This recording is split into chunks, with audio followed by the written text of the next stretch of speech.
டைமில் அஜித் விஜய்னு 2 நடிகர் வந்துட்டாங்க. அவங்களுக்கு ஃபேன் ஃபாலோவிங் கூடிக்கிட்டே இருக்குது.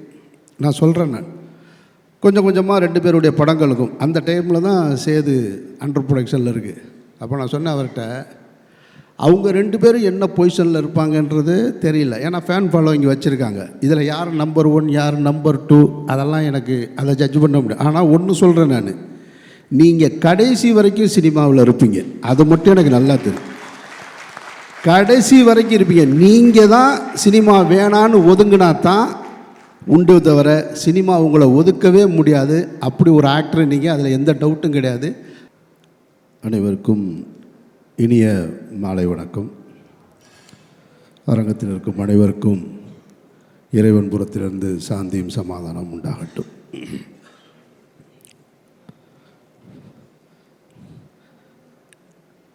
எல்லோரும் ரொம்ப பிரமாதமாக ரொம்ப நெகிழ்ச்சியாக பேசிட்டு போயிருக்காங்க. எனக்கு சொல்கிறதுக்கு என்ன இருக்குதுன்னு யோசிச்சுட்ருக்கேன்.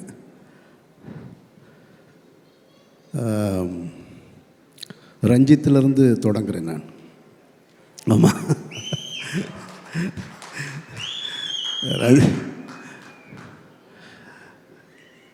ரஞ்சித்துக்கும் எனக்குமான உறவு அல்லது கருத்து மோதல், விரிசல், விவாதம் எல்லாமே மேடையில் அப்படி தான் தொடங்கினது. ஆனால் ரஞ்சித் மாரி 2 பேருமே சினிமாவுக்கு வந்ததுக்கு பின்னாடி அவங்க 2 பேரோட எனக்கு அதிக பழக்கம் இல்லை. ஒரு சில இடங்களில் பார்த்தது மட்டும்தான் இருக்குது. ஆனால் அவங்க 2 பேருடைய சினிமாவுடைய வரவை ஆராதித்து கொண்டாடினதில் நான் ஒருத்தன். அவங்க 2 பேருடைய வெற்றி அது என்னுடைய வெற்றியாக நான் பார்த்தேன். பல இடங்களில் அவங்க 2 பேருக்காக நான் விவாதம் செஞ்சுருக்கேன், சண்டை போட்டிருக்கேன். அப்படி இருக்கும்போது ரஞ்சித் ஒரு முறை என்னை அவர் படத்தில் நடிக்கிறதுக்காக கேட்டிருந்தார். அவருடைய ப்ரொடக்ஷனில் ரொம்ப முக்கியமான படம். என்னுடைய அலுவலகத்துக்கு அண்ணா நீங்கள் நடிக்கணும் அப்படின்னாரு. சரி, ஓகே, என்னோடய அசிஸ்டன்ட் தான் கதை சொல்லுவான் அப்படின்னு. சரி, கதை கேட்டேன், எப்படி இருக்குன்னாரு. என்னோடய ஒப்பீனியனை சொல்லிட்டேன் நான்.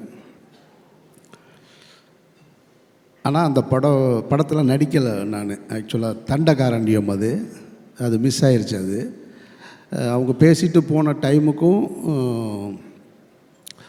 அந்த படம் தொடங்கினதுக்கான காலகட்டம் கொஞ்சம் தள்ளி இருந்ததுனால நான் அதுக்குள்ளே என்னுடைய இறைவன் பெரியவன் ஷூட்டிங் கிளம்பிட்டதுனால பண்ண முடியலை.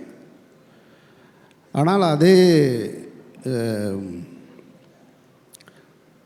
ரஞ்சித்துடைய ப்ரொடக்ஷனில் மாரி செல்வராஜ் நடிக்கணும்னு என்கிட்ட கேட்குறாரு.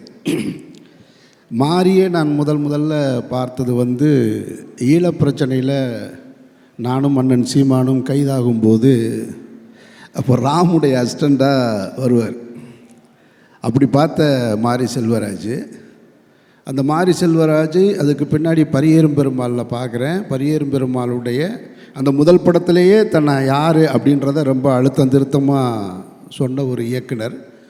அவருக்காக ஒரு சின்ன விழா கூட எடுத்தோம். நான், இயக்குனர் பாரதி ராஜா சார், வெற்றிமாறன் எல்லாருமே சேர்ந்து. அந்த மாரி செல்வராஜ் இப்போ என்னை நடிக்கணும்னு கேட்குறாரு. ரஞ்சித் அண்ணன் தான் ப்ரொடியூசரு, நீங்கள் நடிக்கிறீங்களான்னு. நான் டைரக்டராக இருந்து நடிக்க வந்தாலும் எனக்கு விருப்பமான அல்லது என் மனதுக்கு நெருக்கமான ஏதாவது இருந்தால் தான் நடிக்கிறது. நடித்தே ஆகணும் அப்படின்ற எந்த கட்டாயத்திலையும் நான் இல்லை. அதனால்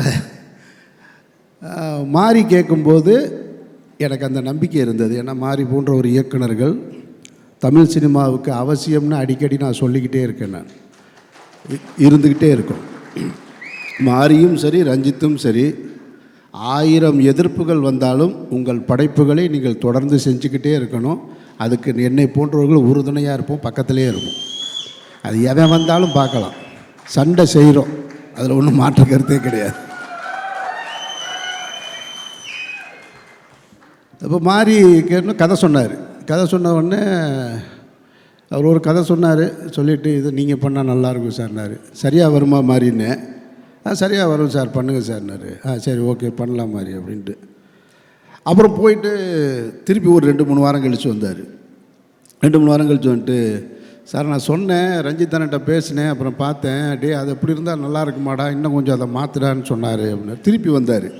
திருப்பி வந்து எதையோ மாற்றிருக்கேன் அப்படின்னு சொன்னார். நானும் அப்போ அப்படியா சரின்னு கேட்டுக்கிட்டேன். அவர் முதல்ல என்ன சொன்னாருன்றது என் மைண்டில் இல்லை, ரெண்டாவது என்ன சொன்னாருன்றது என் மைண்டில் இல்லை. நான் நடிக்கணும்னு முடிவு எடுத்துட்டேன்.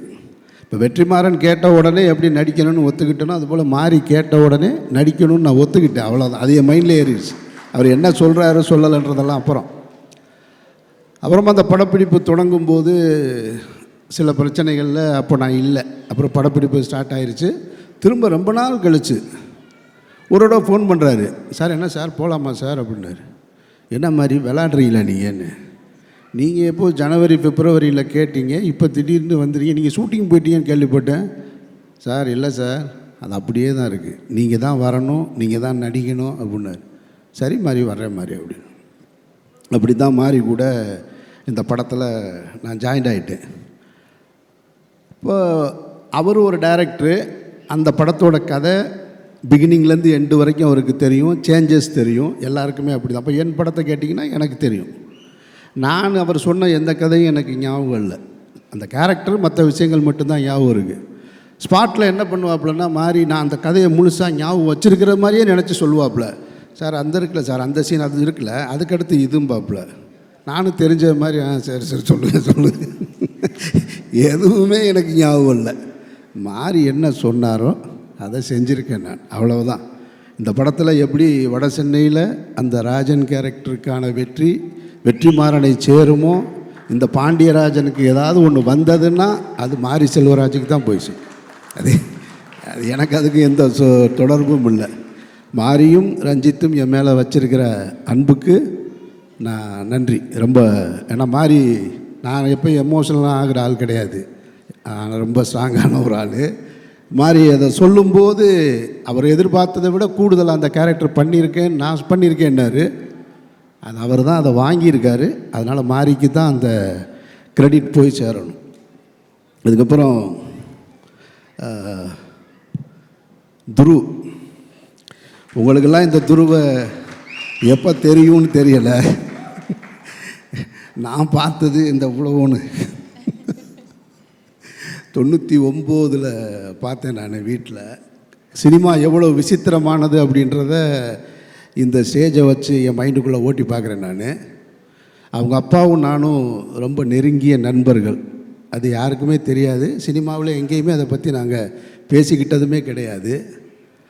அவருடைய உழைப்பு என்னன்னு பக்கத்தில் இருந்து பார்த்தவன் நான். சேது படத்தில் டே 1லேருந்து பூஜையிலேருந்து ரிலீஸ் வரைக்கும் பார்த்தவன் நான். சேது வெற்றிக்கு அப்புறமும் பக்கத்தில் இருந்து பார்த்தவன் நான். அப்போல்லாம் துருவை போய் பாருங்கண்ணே, 2 வயசு இருக்குமா துரு அப்போது 99ல் 2 வயசு இல்லைனா 3 வயசு. பெசன் நகர் வீட்டில் எதையாவது கேட்டால் அடம் பிடிச்சிக்கிட்டே இருப்பாப்புல. நான் தான் தூக்கிட்டு போவேன் கடைக்கு வாயான்னு. அவங்க ரொம்ப ஸ்ட்ரிக்டான அம்மா, அப்பா வந்து ரொம்ப செல்லம் அவருக்கு.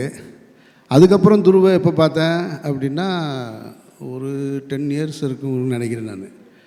அவங்க அப்பா விக்ரம் சார், அவங்க அம்மா, அக்கா எல்லாம் சேர்ந்து சாப்பிட போகணும், டின்னர் போகணுன்னு சொல்லிவிட்டு நானும் என் ஒய்ஃபு என் குழந்தைங்க எல்லோரும் சொல்லி போனோம். இப்போ என் பொண்ணு கேட்குது.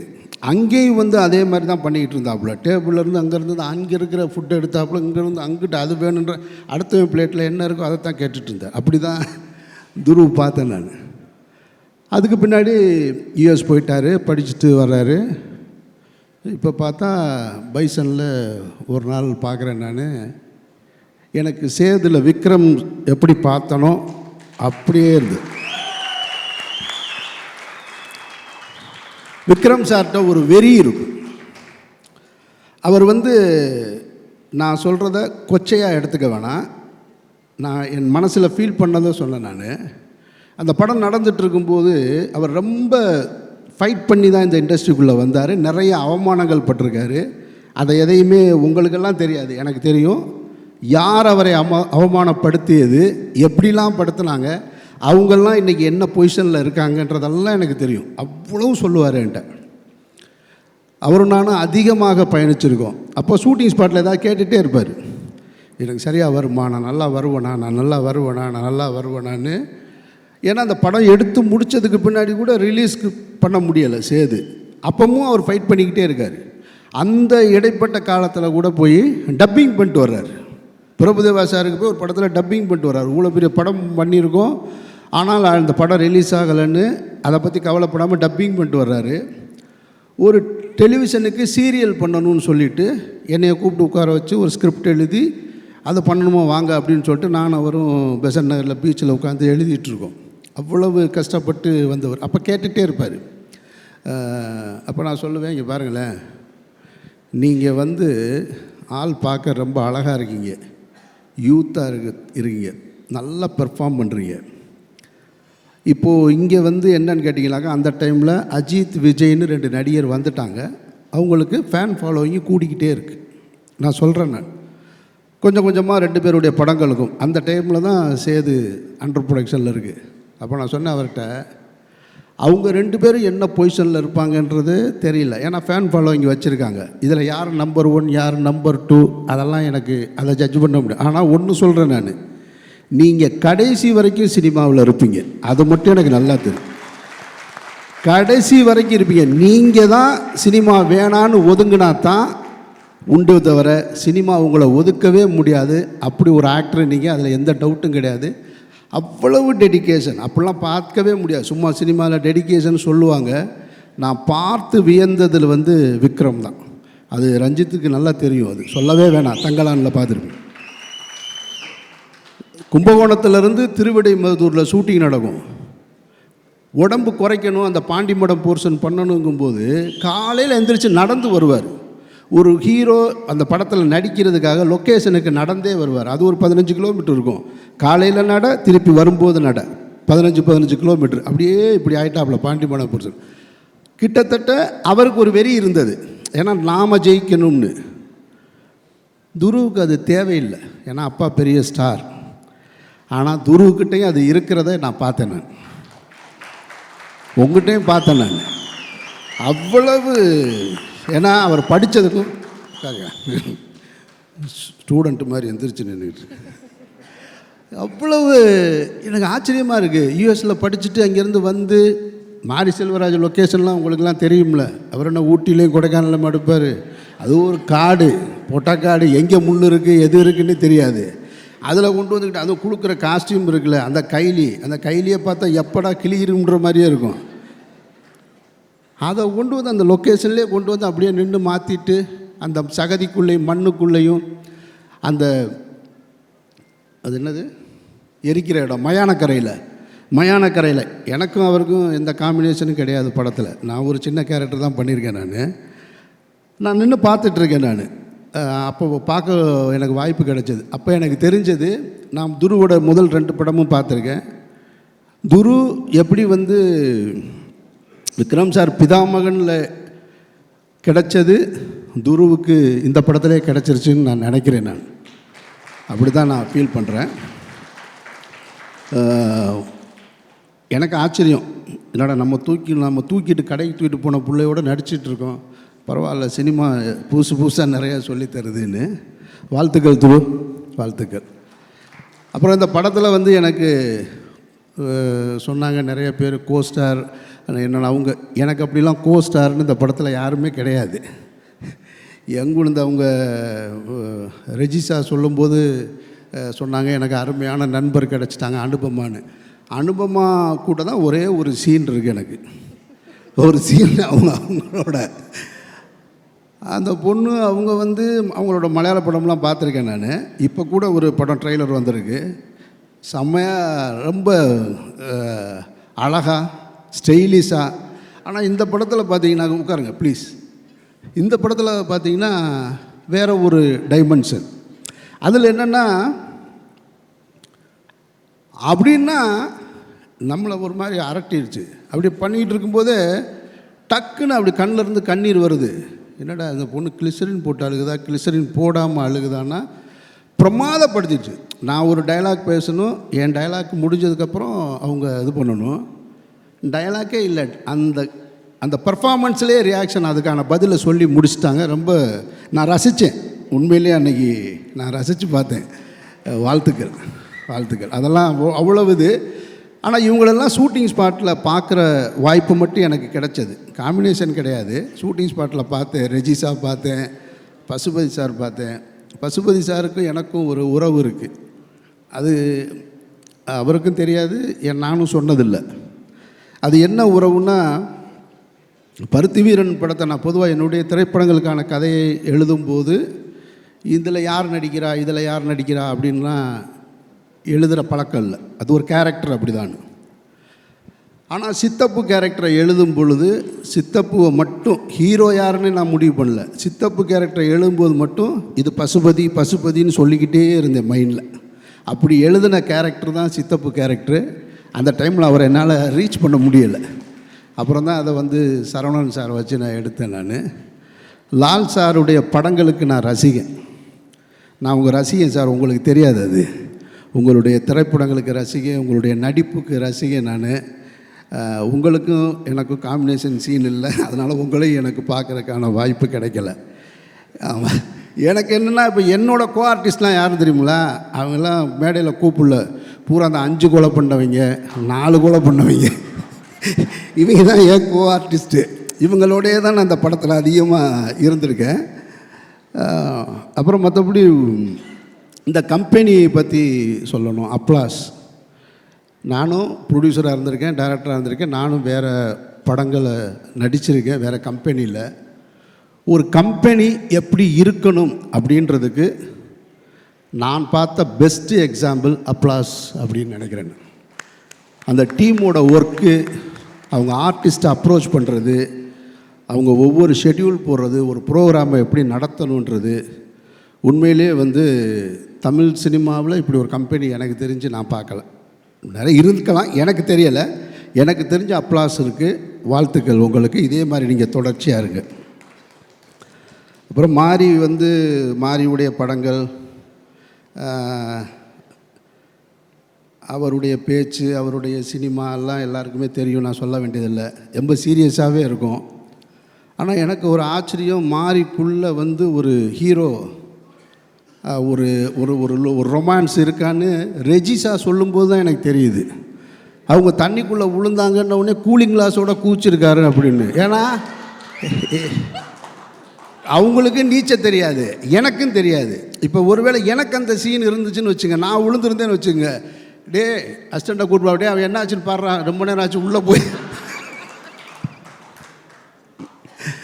ஆனால் உண்மையிலே இது வரைக்கும் தமிழ் சினிமாவில் எம்ஜிஆர் கூட செய்யாதது கூலிங் கிளாஸோட குதிச்சது நீ ஒரு ஆள். அவர் கூட போகும்போது எல்லா படத்துலையும் பார்த்துருக்கோம், கண்ணாடியை கலட்டிட்டு தான் குதிப்பாங்க. நீங்கள் ஒரு படி மேலே போயிட்டீங்க. ஆமாம், ஷூவோட வாட்செலாம் கலட்டி கொடுப்பாங்க சண்டை போடும்போது. நீங்கள் அதுக்கு மேலேயும் போயிட்டீங்க. அதுதான் சொன்னாங்க, சரி பெஸ்ட்டு ஃப்ரெண்டுன்னு. வாழ்த்துக்கள் 2 பேருக்கும். அப்புறம் இந்த தம்பி கேமராமேன் எழிலரசன் தானே, அருமையான ஒர்க்கா, பிரமாதப்படுத்திட்டு. நான் ஸ்பாட்டில் பார்த்து ரொம்ப அட்மையர் ஆனேன். ரொம்ப ரொம்ப பிடிச்சது எனக்கு உங்களுடைய ஒர்க்கு. அப்புறம் இந்த நிவாஸ் மியூசிக் டைரக்டர் எங்கே இருக்காப்புல நிவாஸ், எனக்கு ஒரு நிமிஷம் வந்து துருவுக்கு போட்டியாக நீ வந்துடுவியோன்ற அந்த அச்சம் இருந்து. என்ன டான்ஸே அது, என்ன பெர்ஃபார்மன்ஸு ஸ்டேஜில். மாறி இப்படி பார்க்குறாப்புல, அடுத்த படம் இவனே போட்டுருவோமா நம்ம ஹீரோவா அப்படின்னு எனக்கே தோணுச்சு. ஏன்னா இப்படி ஒரு எனர்ஜி எங்கேருந்து வரும்? அத்தனை பாட்டை எப்படி மனப்பாடம் பண்ணி அதை பாட முடியும்? அது அந்த மூடோட, அதில் டான்ஸ் வேறு இடையில ஒரு இடத்துல மைக்கேல் ஜாக்சன் ஸ்டெப்பெல்லாம் போகிறாப்புல, அப்படி ஜம்ப் பண்ணி போகிறாப்புல. இவ்வளவு எனர்ஜிலாம் யாருக்கிட்டையுமே இருக்க வாய்ப்பில்லை. நான் எழுதி தர்றேன், நீ கண்டிப்பாக ஹீரோவாக போகிறீங்க, அதில் எந்த மாற்று கருத்தும் கிடையாது. அதனால் இந்த பைசன் வந்து படம் பார்க்கக்கூடிய வாய்ப்பும் எனக்கு கிடைச்சது. மாரியுடைய மற்ற படங்களை விட இங்கே ஏற்கனவே அவங்க சொன்னது மாதிரி இந்த படம் வந்து ரொம்ப இன்னொரு டைமென்ஷனாகவும் இருக்குது. கிராமங்கள்லேயே அந்த கேமராவை வச்சு அந்த கிராமத்து மனிதர்களை வச்சு எடுத்துக்கிட்டு இருந்த மாதிரி ஒரு ஸ்டெப்பு மேலே போய் இன்னொரு டைமென்ஷன் இருக்குது. அந்த ஸ்போர்ட்ஸு சம்மந்தமான படமாக இருக்கிறதுனால நான் பார்த்தேன். ஏன்னா அந்த இடத்துல கொஞ்சம் தடுமாற்றம் இருக்கும் எல்லாருக்கும். அதை உடைக்கிறது இருக்குல்ல, அந்த உடைக்கிறத சரியாக உடைச்சிருக்காரு. பாரதி ராஜா சாருக்கு இந்த பிரச்சனை இருந்ததுன்னு சொல்லுவாங்க. அவருடைய முதல் 3 படங்கள் கிராமத்து படங்களாக இருந்தது. வெற்றி படங்கள், தொடர் வெற்றி படங்கள். 16 வயதிலே கிழக்கே முறையில் புதிய வார்ப்புகள்லாம் வெற்றி ஆன உடனே இந்த ஆளுக்கு கிராமத்து படம் தான் எடுக்க தெரியும், வேறு எதுவும் எடுக்க தெரியாதவனே வச்சார். ஒரு ஆப்பு சிகப்பு ரோஜாக்கள்னு ஒரு படம், எல்லாத்தையும் தாண்டி ஒரு ஹிட்டு. அது மாதிரி இன்னொரு இடத்துக்கு மாறி நகண்டிருக்காப்புல. மாறி அந்த விஷுவல்ஸும் நான் பார்த்தேன். வாழ்த்துக்கள் மாறி, வாழ்த்துக்கள் வாழ்த்துக்கள். மற்ற யாரையும் விட்டுட்டேன்னா, யார் அனீஸ் அந்த தம்பி போயிட்டான். அவனை எனக்கு அடையாளம் தெரியல, யாகியா பாயுடைய பேரன். அவன் சொன்ன மாதிரி சின்ன பையனாக தான் நான் பார்த்துருக்கேன் நான். வாழ்த்துக்கள் மாறி. உங்களுடைய திரைப்பயணத்தில் பைசன் இன்னும் ஒரு மகுடமாக இருக்க என்னுடைய நெஞ்சார்ந்த வாழ்த்துக்கள். நன்றி. Thank you so much, sir. We request you to please stay back. Ranjit sir, please join us on stage to felicitate Amar sir.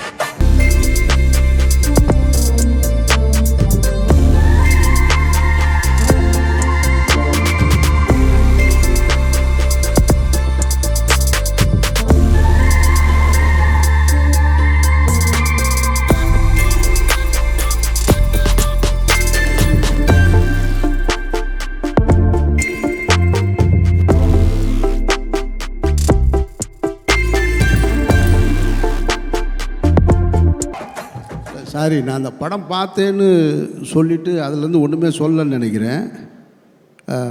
அதுக்கு தான் சொல்ல வந்தேன், மறந்துட்டேன் டக்குன்னு.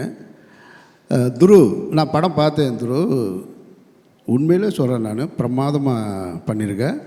நான் ரொம்ப ரசித்த கேரக்டரு அஸ் ஒரு ஹீரோவாக துருவுக்கு இது ரொம்ப முக்கியமான படம்.